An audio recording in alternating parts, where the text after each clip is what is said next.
Hey everyone, it's Saturday, so that means welcome back to another exciting adventure from Achieving Failure, the podcast where life meets nostalgia. I am but your humble host, Chris, and this week we're talking about how going to my high school reunion not only cost me $10,000, it ruined my possibility of having a career, it ruined my relationship.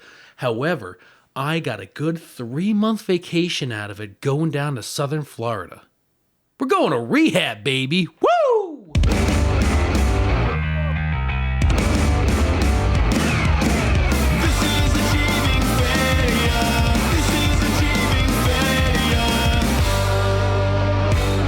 I first want to say this is for entertainment purposes only, and I'm not trying to make this a humorous segment, as I'm also trying not to condone the actions that have perspired with this whole segment.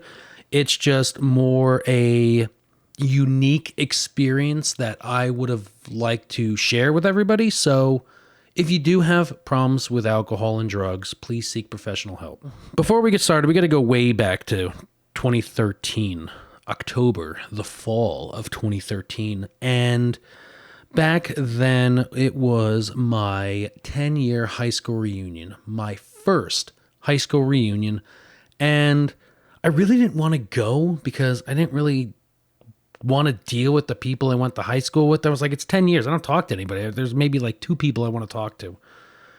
My friend wound up going, and I get a call later in the night. She's like, come on down. They're not even charging. Nobody's at the door, blah, blah, blah. And I was already kind of in a bad spot. You know, you're in a bad spot in your life when you're drinking scotch that costs $20 out of a plastic handled jug. So right off the bat, you're already making bad choices in your life. So they call, come on down, blah, blah, blah. Let's go. You kind of stop in, say hi. I said, okay, whatever. So I hopped in the truck, drove down, was hanging out with people, had too many drinks, wound up driving home, and my fault.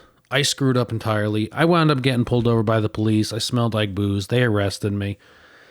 Wound up going to court. However, while a normal person would kind of go to court, yeah, I plead guilty, this and that, I kind of had this weird technicality going back to 1984. And I feel like my lawyer kind of pulled this out of his back pocket because even the judge was surprised. Because what wound up happening was it took about 3 to 4 hours just to get a breathalyzer off of me. And the reason it took 3 to 4 hours is because we went to 3 different police precincts. And the first 2 that we went to, the machine didn't work. I mean, like, did not work, which is odd. So we went all over northern New Jersey. Finally, the 3rd one wound up working, got my alcohol level, boom, dead to rights. So I wound up going to court and I wound up fighting this, and it wound up coming down to you have a 50-50 shot of having this entire case thrown out on a technicality and it'll be like nothing ever happened, or if it doesn't go the way you want it, you're getting a 12 months license suspension. At that particular time, I had my CDL, my commercial driver's license. I would have lost that for 12 months. Once I got my license back, I was going to have 6 months of an interlock. That was that hose tube that you blow into to start your car, and 12 points on my license.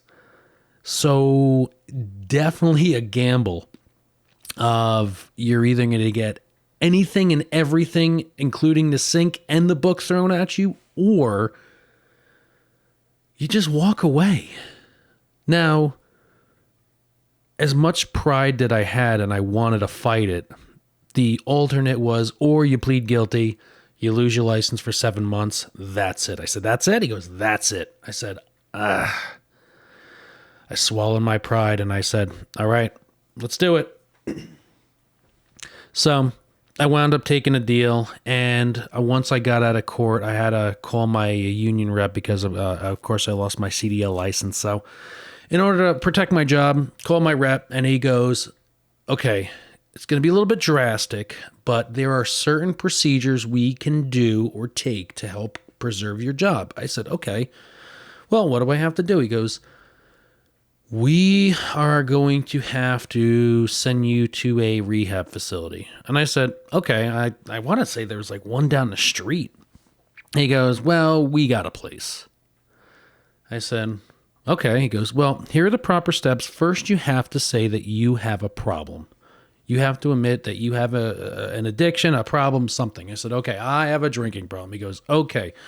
He's doing the paperwork. He goes, okay, got you a plane ticket.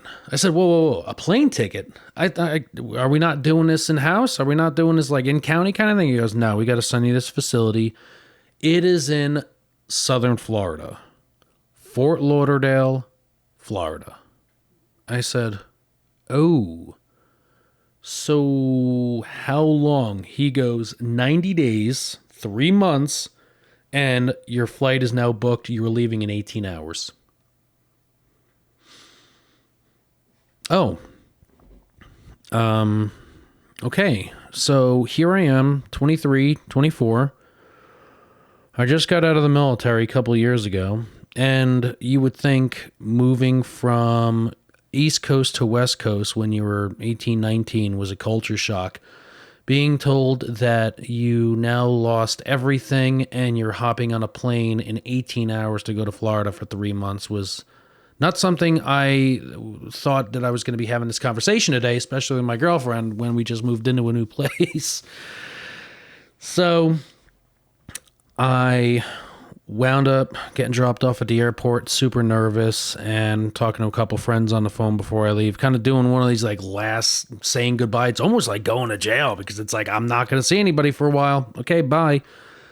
So I was at the bar because I was super nervous, and it was kind of funny because I was talking to my friend and they kind of told me, they're like, you're not having a couple drinks before you leave? And I was like, well, I'm already in trouble as it is. They're like, dude, who goes to rehab sober? And I go, you know what? You're right. So, so I'm over here slamming a couple margaritas at the bar, hop on a plane. I fly down to Fort Lauderdale. They pick me up in this conversion van, and they bring me to this rehab house. And this place is like this massive house. And I guess it wound up being 30 days of a detox facility. And then it was 60 days, 2 months of kind of a halfway house. So the first was a detox house, and it was like a big, big house. And for also legal reasons, I'm not allowed to talk about the name. Not only do I not remember the name, I could probably find it, but I'm not allowed to talk about the name because there were some issues and some papers that were sent to me several years later. And we'll get to that at the end of the story, because the whole time I was there, I had very weird sneaking suspicions about something. But again, we'll get to that a little bit later. So I go to this building, big building, 2 stories, and the best way I can describe it is you walk into this building, you walk through the front door, and you walk into this foyer, big open foyer, and there's 2 desks in front of you. One was a security desk, and the other one was kind of like the intake form. One of the nurses was there. They do all the paperwork and everything. Beyond the foyer was kind of a little hallway, and it kind of branched out. There was more kind of a nurse station setup where you would get your medication, and then there was a kitchen, and beyond that was a kind of a living room. It was a big common area living room. In the living room to the right of that was kind of a hallway, and down the hallway you had a couple extra rooms. But coming all the way back to the foyer, you're standing in the foyer looking at the 2 desks. You look to your left, there's another hallway that went down, and they had a lot of administration offices, therapist offices. But then when you're looking at the desks, beyond the desk, before the hallway, there was a staircase, and the staircase went up and turned. And as I'm looking up, it kind of made an L shape. And I'm looking up, and all I see is these deadpan eyes all looking down at me. These faces pressed through the railings, all just watching me. They're all the current residents. They're all the current intakes. All watching the new guy. So talk about no intimidation whatsoever. So I go to the front desk and I go, hey, I'm here. I'm checking in, blah, blah, blah. And they go, okay, what we're going to do is we got to pat you down, make sure you don't have anything dangerous on you. We got to go through all your stuff. And they went through everything. They went through like the toiletries. I mean, if you had anything sharp, they took it away. They took your cell phone. They took your wallet. They went through all your luggage to make sure you weren't sneaking anything and patted me down. And I was just like, it really felt like I was going to, a very minimal security jail. And I was not allowed to have a phone for 30 days. If I wanted to communicate to somebody, I had to use a community phone. And even then it was for emergencies only. It wasn't just, you can call and you can check in, tell your family, hey, I'm here. I'll see you in 30 days. And they wound up giving me a tour of the facility, and I wound up sharing a room upstairs, and one of the bedrooms was a big bedroom that had at least, I would say the average room had 4 to 6 beds. And it was actually like beds, not this weird bunk bed stuff, but it was actually beds. And I wound up sleeping. My bed was in between 2 other guys. To the left of me was, I don't even remember the names, but the guy to the left was Frank. The other guy to the right of me was Johnny. Frank was kind of a mix, for those who can kind of picture it. It was Don Vito from Viva La Bam mixed with Ronnie Dangerfield. And Johnny was this shorter Italian guy, self-made plumber, and he was there for, Johnny was there for booze. Frank was there for drugs. So I slept in the middle. And there were some cool guys. I mean, I would say everybody in that particular room was actually kind of cool. So the next day, they had me do the whole intake process because I showed up late at night. And I was just like, whatever. I'm already drunk and this and that. They did the whole breathalyzer, like, oh, yeah, you're drunk. You must have a drinking problem. It's like, yeah, whatever.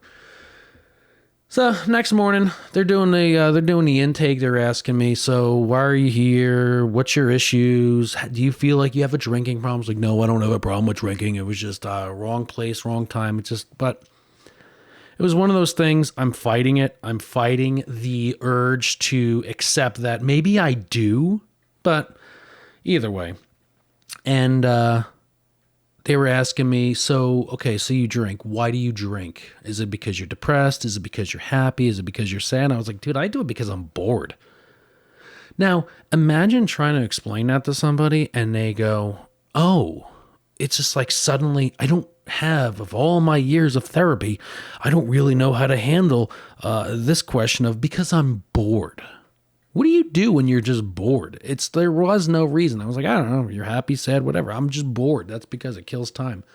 Luckily, I have now adopted a podcast. So now I am overwhelmed with everything other than drinking. So I'm on the right path already. One of the questions they did ask too, to like, how's your social life? How's your sex life? And I was like, well, I'm in a current relationship, so I might as well be married. So that sex life is non-existent. No, I'm just kidding.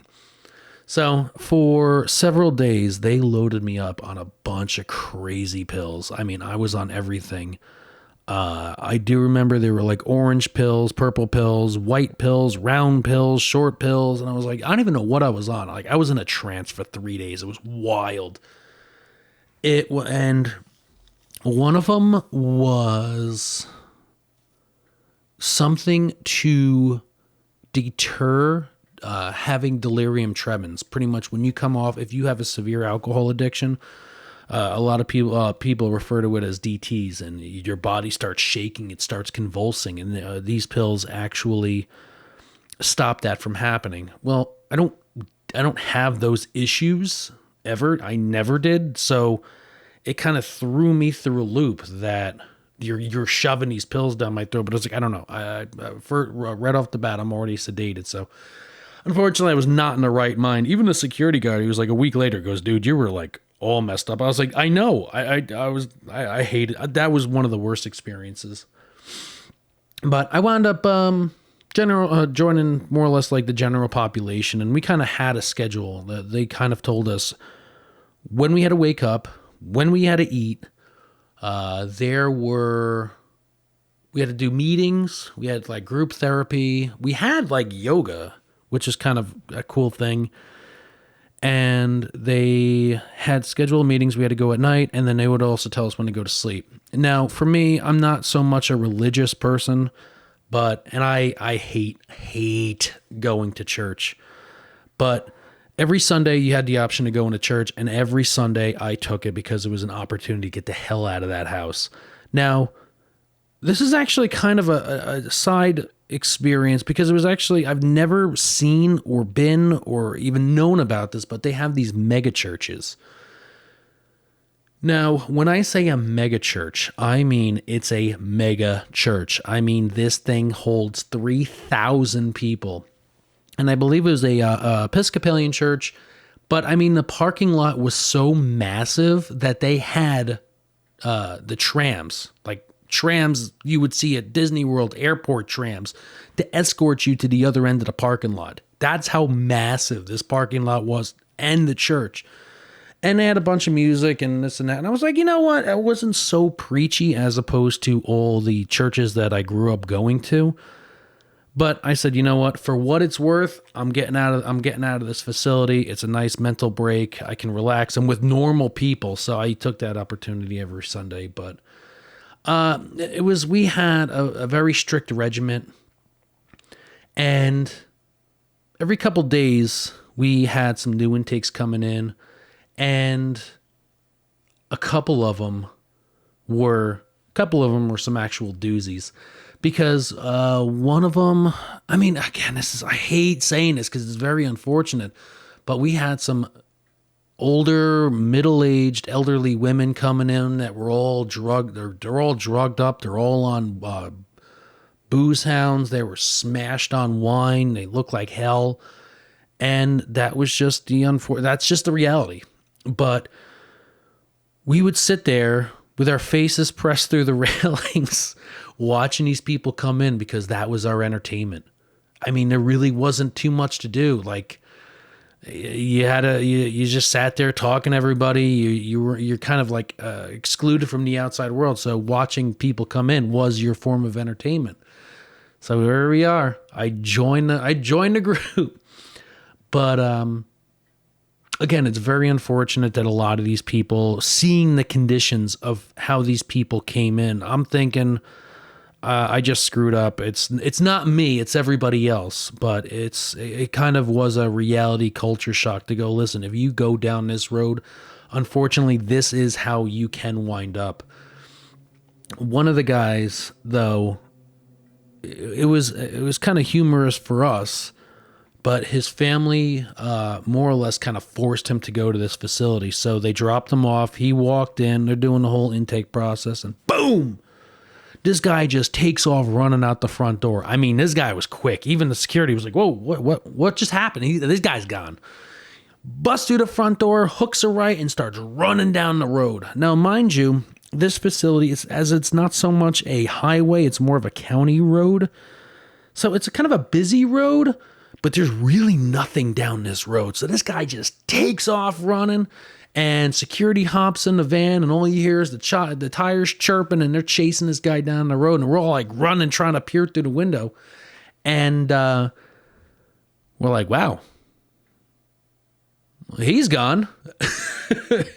So about 30 minutes later, we hear the van pulling up, and we got this guy. I don't remember if they had him in like handcuffs or whatever, but they got him. They brought him back, and he was not happy to be there. And what wound up happening, again, it's very unfortunate, but he wound up being heroin. So the first and last time we saw him is he came in, he did his intake, and then we did not see him for like 3-4 days. I mean, this guy was just straight knocked out in the bed. Poor guy was sweating. They had him. We were always joking. We were saying we were giving him Suboxone. I think Suboxone was the thing to actually help curb heroin. So it was just everything was just wild. As time went on, I got to talk to a lot of the people, and again, this is kind of more of a reality check for me because talking to Frank was funny as hell. This guy was constantly cracking jokes. He and I actually took a liking to each other. Mind you, there's probably a 30-year difference, but he and I constantly cracking jokes, always playing pranks on people, and he was telling me his life story, and he goes, yeah, I work as a toll booth operator, and on my lunch, I smoke crack in my car. And I'm like, wait, what the fuck? What? And he goes, I'm gonna go kill myself. Like every day, I was like, I'm gonna go kill myself. I was like, why? He goes, daughter doesn't want to talk to me. I smoke crack. I'm just gonna, probably when I get out of here, I'm just gonna kill myself. And I'm just like, dude. I was like, and it boggled my mind because here was this guy all day, every day, smiling, happy-go-lucky, just happy to be with people and to have just this dark mentality. I was like, dude, why? And it was just, that's just the way things happened. It was just, again, it was wild. And then Johnny was telling me about his story, and his was he was married, has a kid, and he's had some marital troubles, but he was also like very wealthy, and he wound up just finding himself just drinking all day, every day, just going through $200 bottles of wine, just drinking himself. And it got to the point he goes, I'm done. I can't keep doing this. And then you start talking to other people and you start hearing their stories. And then there was a couple random because they were like, I'm here for work-related stress. And I said, I did not even know that was a thing. So now here we are. You have work-related stress people thrown in with the drug addicts, the alcoholics, and they're just like, I don't know. Like I was like, you actually get therapy from this? They're like, no.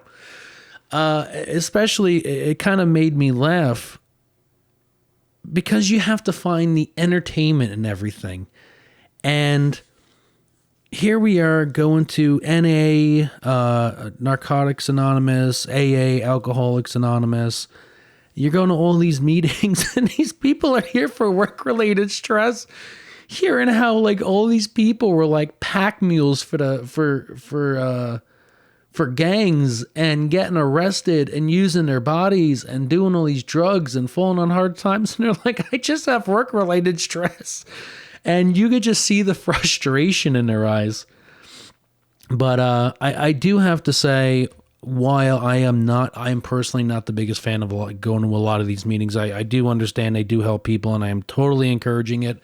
I will say some of the best and honest people, because I had a pair of sunglasses. I went to one of the meetings one time, and I left it there on a seat, and I was like, I really like those sunglasses. Well, 7 days later, I believe it was in a church. So you're talking, you had meetings every night, plus you had services.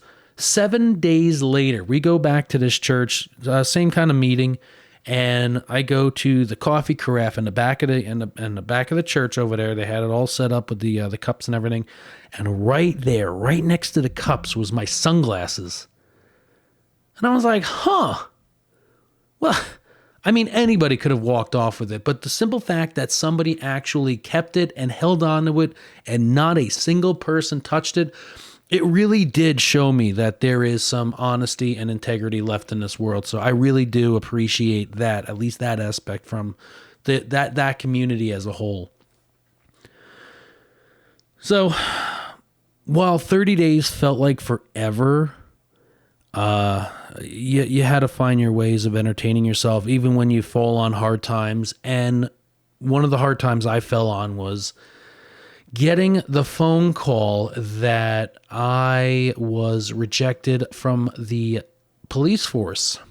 Now, quick side story with that is I wound up trying to apply for the police in northern New Jersey and trying to leave names out of it, but it would have been dual jurisdiction between New Jersey and New York City, which is actually kind of cool. And there was a lot of different paths I could have done. I could have done counterterrorism. I could have done a lot of swatting. I could have worked with dogs.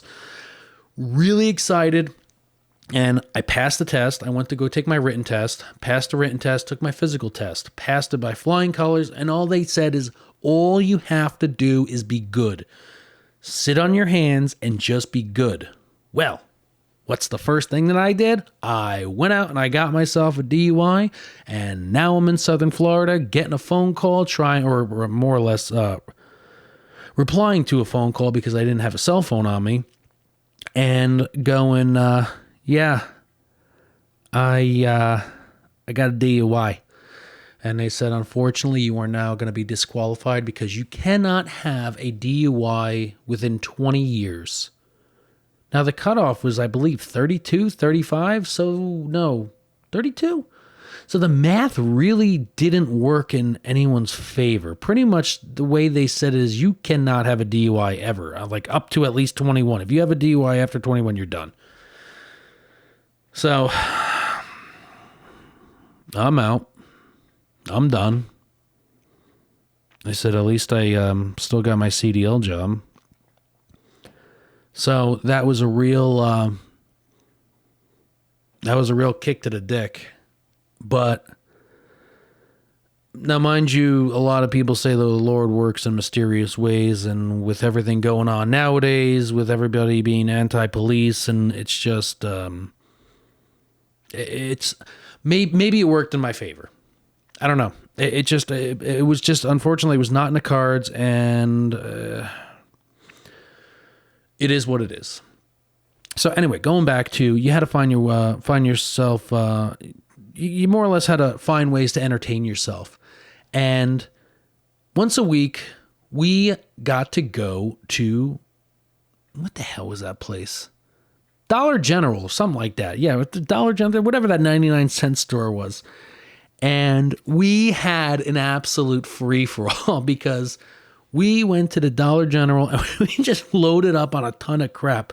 Frank's over there buying 99-cent pregnancy tests. I found a bag of like 80 green army men. You know the little green army men with the little feet? You stand up and you put them in different positions. I found a bag of that. And we would always buy just random stuff, but you could not buy anything alcohol related. So that even included mouthwash. If you wanted mouthwash, you had to get the non-alcoholic. And we brought it home. And of course, we go through the usual pat down. And it was kind of funny because they start going through all our stuff. And they're like, Frank, why do you have a pregnancy test? He goes, well, I need to make sure I'm not pregnant. And they're rolling their eyes. And well, who thought nowadays that, I guess you could say that's a real thing. But anyway, back then that was actually a joke.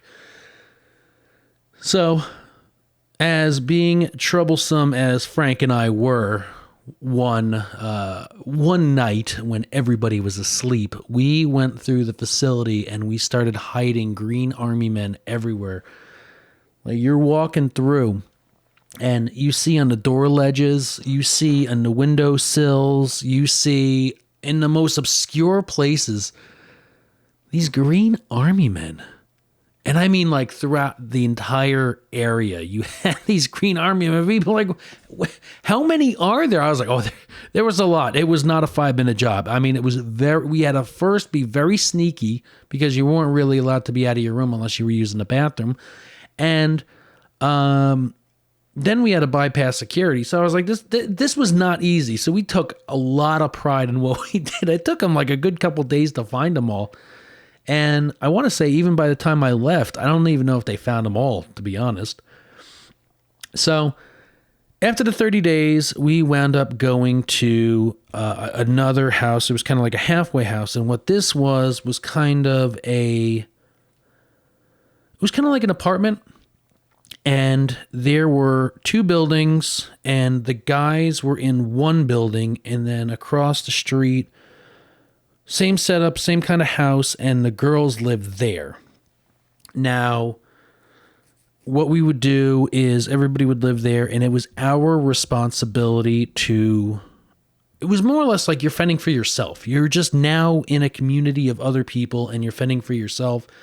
And we wound up being a whole new... Luckily with me, some of the guys that I was with, we kind of transitioned to that house together. Some of them, we might have been staggered, but when I went to this new facility, there was a lot of new faces and there was a lot of familiar faces. So again, I didn't really feel out of place because at least I felt a little bit more welcomed. And one of the guys, Danny, really cool looking guy, one of those old beach bum looking guys, would just sit outside, and it was a residential area. It was we had a parking lot. It was probably old houses that they got rid of the grass and they turned into a parking lot. But we had a nice little place to sit outside. You would just sit there, and pretty much all you could do all day was just talk and smoke cigarettes and drink coffee. But we would sit outside. My dang old recorder stopped working halfway through. It just shut off. It just batteries died. Anyway, Danny would sit outside strumming his guitar and talking about his roommate, who he would tell me that she was an enabler who always forced him to drink, while she had a rooster that would sexually harass him. And I go, wait, what? What does that even mean? He goes, oh yeah, she would constantly pick on me and make fun of me and stress me out. And I said, no, not that. I said the sexual harassing rooster. He goes, oh yeah, that. And I was just like, what the hell is going on over there? And this other guy, Mike, was always every day. Mike's in the kitchen. Mike was one of these residency guys that was on his way out. He had about a week or two left, and he was out. Every day, this man would make cake. Just every day. Here's cake. I'm like, okay. And then it was me, Frank, I want to say Danny, and then there were a couple other guys. You had Frank, and then you had some other guys too. And again, really cool guys. And we'd all hang out, smoke cigarettes, just shoot the shit, killing time. And the other house had a couple other guys, but these were more older gentlemen, like late 50s, early 60s. And two of them, Bobby was an Indian guy, and then you had some Middle Eastern guy. These guys were a trip because these guys had one of those arranged marriages and no idea how to take care of themselves. Like, no idea. They had no idea how to cook, how to do laundry. Like, they knew how to, like, put on clothes, but they had no idea how to cook. Their wives did everything for them. They would go to work. They would do everything. The wives would stay home, and they would take the wives would cook, clean, take care of everything. So the reason I'm mentioning this is because we had two completely separate houses. My house we're over there cooking steak, making cakes, making all these different types of gourmet food. The guys in the other house were making Hot Pockets and hot dogs. And one day, and they said this house smelled atrocious because, again, these guys are like, I don't know what to do. One day, Bobby, I wish I remember the other guy's name. Bobby comes out and he looks like absolute hell. For an Indian guy, he's pale. He's sweating like profusely. And we're like, dude, are you okay? He goes, I think I got food poisoning. And I go, what did you eat that you had food poisoning? He goes, I had these hot dogs. And I go, how do you get sick off eating hot dogs? I mean, like, these things are pretty much cooked already. He goes, they've been sitting out for hours because we didn't know what to do. So they've been sitting out for hours and hours and hours, and we finally got around to cooking them. I said, you microwave them? He goes, nah, I didn't know what to do, so we just ate them. And I'm like, oh my God, dude, why? So that was just that kind of experience with that house. But with this house, we would all sit around. Mike, while he was making his cakes, loved his fishing. He would always, every morning, like he would fight you if you tried to change the channel, if you tried to change his fishing channel. All he wanted to do, he goes, the only thing I have in this life is I want to watch my fishing channels. So in the morning, he would watch a show. After that, I'm done. Okay, thank you. And then every night we would sit there and watch Cops on the TV. And one of the nights, we're watching this and we're going, they're arresting this guy for drugs. And, that area looks really familiar.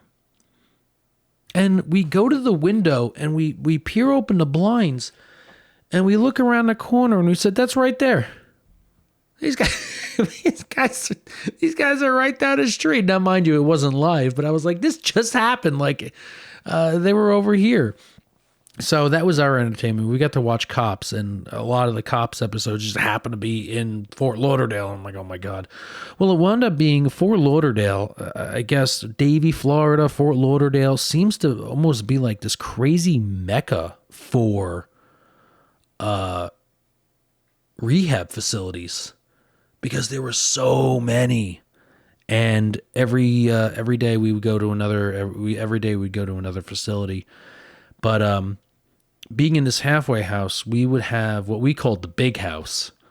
And we would go to the big house every day, and that's where we would do our therapy and see doctors, and we do group therapy and all this extra stuff. So again, while it was still kind of the same routine as the previous place, it was, at least you got to change. At least you weren't cooped in one house. You got to go from one house to another place. So you were constantly changing, and every night you got to go to new meetings.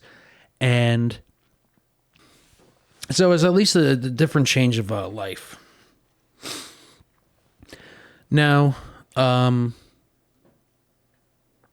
lot of these facilities that we were going to, again, Fort Lauderdale, Davie, Florida, once we went to our halfway house, I guess you could call it, we actually got to start going to the beach. Now, it's kind of wild to start talking to some people who actually went through rehab, and they're like, dude, you got to go to the beach? I was like, hell yeah, we got to go to the beach. They're like, did they just let you? They're like, they just let us go. They're like, okay, everybody hop in a van, we're going to the beach, and then you're on the beach for 3-4 hours. Just go. Mind you kind of had to stay within eye limit, but I mean, you're letting 10 people roam on the beach. And I mean, it was actually really, really nice to have that kind of freedom. You actually kind of felt like a normal person again.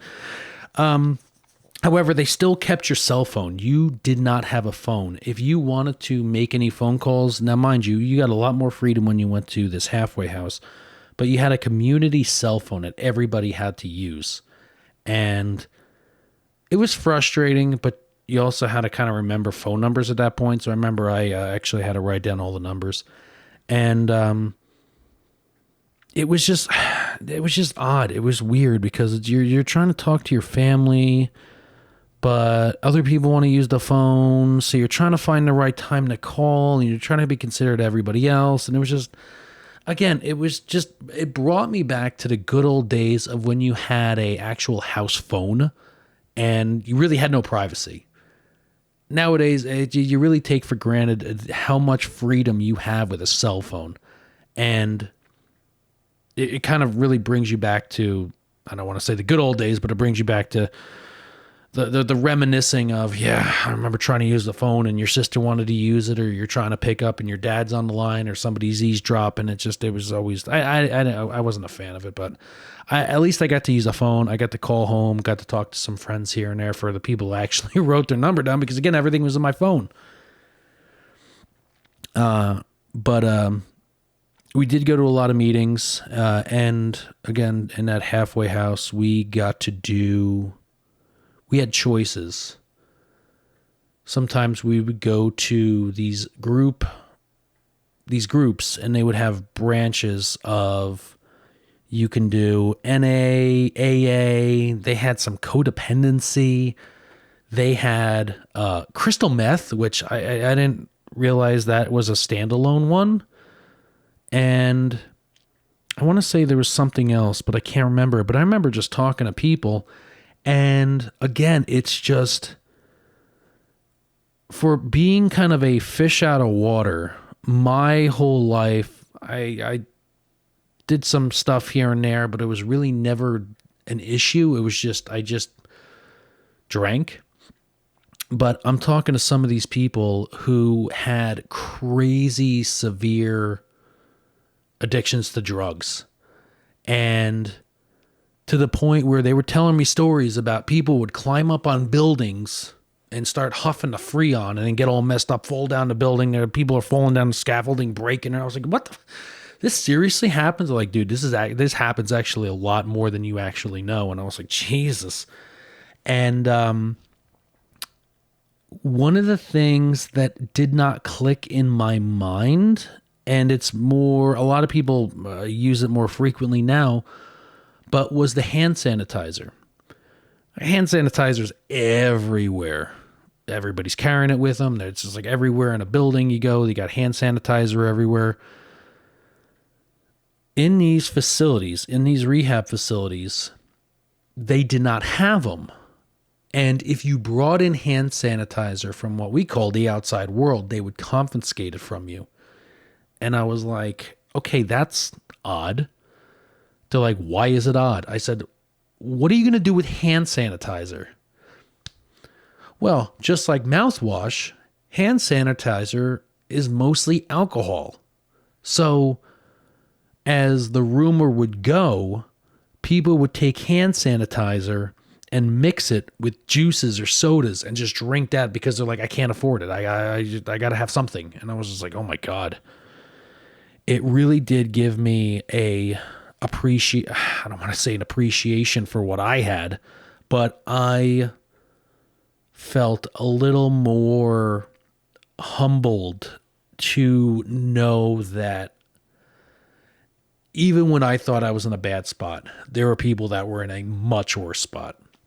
So in a lot of these meetings, I got to just kind of network with people and kind of talk, and you're just kind of talking with everybody. I mean, everybody was extremely friendly. And that was actually one of the things is I noticed everybody was very open. Everybody was very positive. Everybody had a great outlook on life now that they kind of had like this rebirthing of a life, because like, yeah, once you get to that level, it's a whole new perspective on life. And, a lot of people had trauma. A lot of people had issues. A lot of people had lost family members, friends. And it was a big, it was an awakening for them to know that there was help. And again, for me, I'm just trying to say like, hey, listen, it's a thing. If you got help, go get help.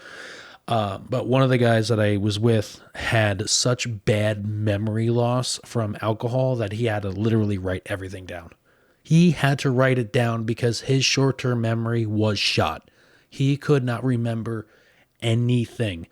So if you go, hey, Bill, do you remember blah, blah, blah? He would actually have to go. It was almost like at this point, it was almost like a Rolodex, and he'd have to go through his notes and actually find it. And I remember to this day, he told me, he goes, listen, dude, if you don't fix your shit, you're going to end up like me. I have no family. My kids don't talk to me.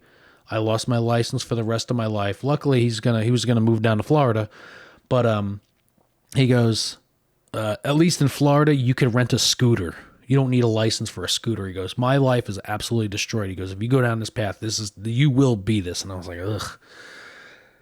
But talking to some of the people at the meetings, I remember one of the girls was talking. She had a severe alcohol addiction too, and she goes, "It got so bad. I was mixing hand sanitizer and cranberry juice, and I was like, oh my god, that's one of you." Like, I heard stories about that. They're like, "Yeah, it was really bad. Like, you really could screw things up." But the one thing that always tripped me out was in the beginning of every meeting. Is almost like everywhere, every meeting that we went to, at least some of the areas, there were always people selling knockoff handbags out of the back of their car. I was like, what is this? Like, what do you want? You want Michael Kors? It was always Michael Kors too. It was Michael Kors, Louis Vuitton, all this crazy stuff. It was like cheap knockoff handbags. And it was like every meeting for an hour before the meeting, they were out there selling purses out of the back of their car. And as soon as the meeting stopped, they threw all the stuff in the back of the car and boom, they took off. And I was just like, okay, whatever. Again, it's just for somebody coming from northern New Jersey. I'm growing up in the woods. I lived in a suburb, like a very small suburban town. So this is just everything to me is entertainment. And as I started talking to more and more people, especially in my housing, my community, I started going, "So where did you come from?" "Oh, I'm from North Jersey." I'm from North Jersey too." "What county?" I was like, "Oh yeah." "So what got you here?" "Oh, my job, my union sent me down here." I said, "Oh, my union too." "Hey, Frank, how'd you get here?" "Yeah, well, I was smoking crack and I'm gonna myself, and my union sent me down here." And then I started thinking, I said, is this facility starting to get kickbacks from the unions? Are the unions getting a reference? As long as you reference somebody, are they getting kickbacks from this? And then I started fighting back, and then I started asking questions. And a lot of people don't like when you start asking questions. And as time went on, a couple of years later, I get a letter in the mail, and it was saying, "Hey, so-and-so is under investigation for fraud. If you would like to jump on this class action lawsuit, fill out, contact this number, blah, blah, blah." And I was like, I don't even know what this is. Who is this? It was blah, blah, blah, Southern Florida.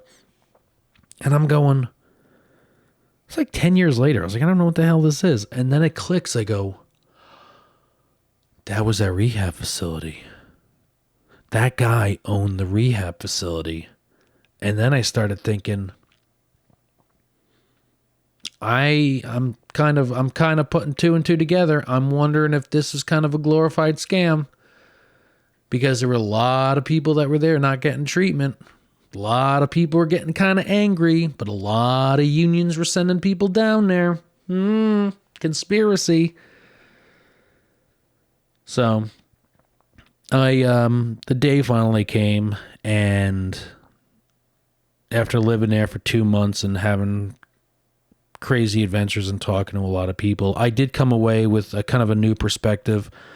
And I really did get to talk to a lot of ex-military people. And again, it's just a lot of these people had severe PTSD, to which they turned to drugs and alcohol just to even go to sleep, especially the people around my time who were involved in the Iraq war and stuff like that. I mean, they had crazy stories about how they would have to, they'd go into cities and the stuff that they would have to do to, like, I can't live with myself. And it was just, again, it's just a wild thing to hear. And I'm very grateful to just go, I drink because I'm bored, even though that's not the best thing to say. I mean, that's just kind of my reason. I don't have any crazy life-altering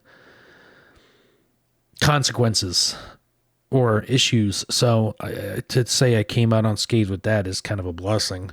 But at the end of the day, I finally got a chance to get out of there. And I flew home and